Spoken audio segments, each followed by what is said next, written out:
Record গড়া জয়ে white wash এড়ালো Bangladesh. জয়ের পথটা সহজ করে দিয়েছিল মুস্তাফিজুর রহমান। এ বাঁহাতির ৬ উইকেট শিকারে যুক্তরাষ্ট্র থেমে যায় মাত্র ১০৪ রানে। সহজ লক্ষ্য তাড়ায় কোনো উইকেটই হারায়নি বাংলাদেশ। হোয়াইট ওয়াশ এড়ানোর ম্যাচে টি-টোয়েন্টিতে প্রথমবার ১০ উইকেটের জয়ের স্বাদ পেয়েছে টিম টাইগার্স। হিউস্টনের প্রেইরি ভিউতে ৩ ম্যাচের সিরিজটি শেষ হলো ২-১-এ। প্রথম ২ ম্যাচ জিতে আগেই সিরিজ নিজেদের করে নেয় যুক্তরাষ্ট্র। তানজিদ হাসান তামিম ও সৌম্য সরকার কোনো সুযোগই দেননি যুক্তরাষ্ট্র বোলারদের। তুলোধুনো করে ১১.৪ ওভারেই নিয়ে যান জয়ের বন্দরে। রান তাড়ায় প্রথমবার ওপেনিংয়ে গড়েন ১৭ রানের জুটি।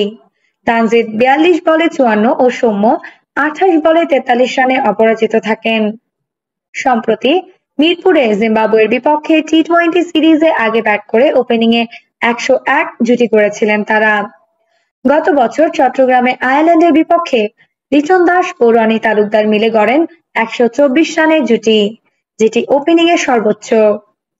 প্রথম শতরানের জুটিতেও রয়েছে সৌম্যের নাম।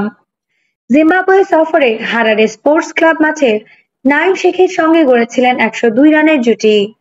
যুক্তরাষ্ট্রের বিপক্ষে শনিবার ওপেনিংয়ে গড়া এটি বাংলাদেশের চতুর্থ শতক। অধিনায়ক মোনাঙ্ক প্যাটেল প্রথম ম্যাচের নায়ক হারমিত সিং, দ্বিতীয় ম্যাচের নায়ক আলী খান এবং দলের সেরা অলরাউন্ডার স্টিভেন টেইলরকে বিশ্রামে রেখে একাদশ সাজিয়েও দাপুটে শুরু করেছিল যুক্তরাষ্ট্র। ৪.৫ ওভারে বিনা উইকেটে তুলে ফেলে ৪৬ রান। দুর্ভাবনার মেঘ অবশ্য সরতে থাকে এরপরেই। দারুণ বোলিংয়ে ম্যাচে ফেরার লড়াইয়ে নেতৃত্ব দেন মোস্তাফিজ। আন্তর্জাতিক টি-টোয়েন্টিতে প্রথম বাংলাদেশি বোলার হিসেবে নেন ৬ উইকেট। টাইগার বাঁহাতি পেসারের আগুনে পড়ে ২০ ওভারে ৯ উইকেট হারিয়ে ১০৪ রানে থামে যুক্তরাষ্ট্র। হোয়াইট ওয়াশ এড়ানোর ম্যাচে বাংলাদেশের সামনে নাগালে থাকা লক্ষ্য। টি-টোয়েন্টিতে বাংলাদেশের সেরা বোলিং ফিগার ছিল সাকিব আল হাসানের ২০ রানে ৫ উইকেট।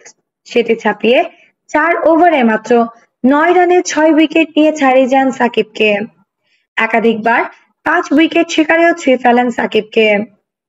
মোস্তাফিজ এর আগে একবারই ৫ উইকেট পেয়েছিলেন, সেটি ২০১৬ টি-টোয়েন্টি বিশ্বকাপে নিউজিল্যান্ডের বিপক্ষে। তৃতীয় ও শেষ টি-টোয়েন্টিতে টসে জিতে যুক্তরাষ্ট্রকে ব্যাটিংয়ে পাঠান বাংলাদেশ অধিনায়ক নাজমুল হোসেন শান্ত। শায়ান জাহাঙ্গীর ও আন্দ্রিজ গাউস ওপেনিং জুটি নিয়ে যাচ্ছিলেন 50-র কাছে। পঞ্চম ওভারের শেষ বলে সাকিব আল হাসানকে উইকেট দিয়ে ফেরেন গাউস। ১৫ বলে ২৭ রানের ঝড়ো ইনিংস খেলেন, ৫টি ৪ ও ১টি ৬। পাওয়ার প্লের শেষ ওভারে মোস্তাফিজের বলে ফেরেন অপর ওপেনার জাহাঙ্গীর। ২০ বলে ১৮ রান করে তিনিও হন ক্যাচ আউট।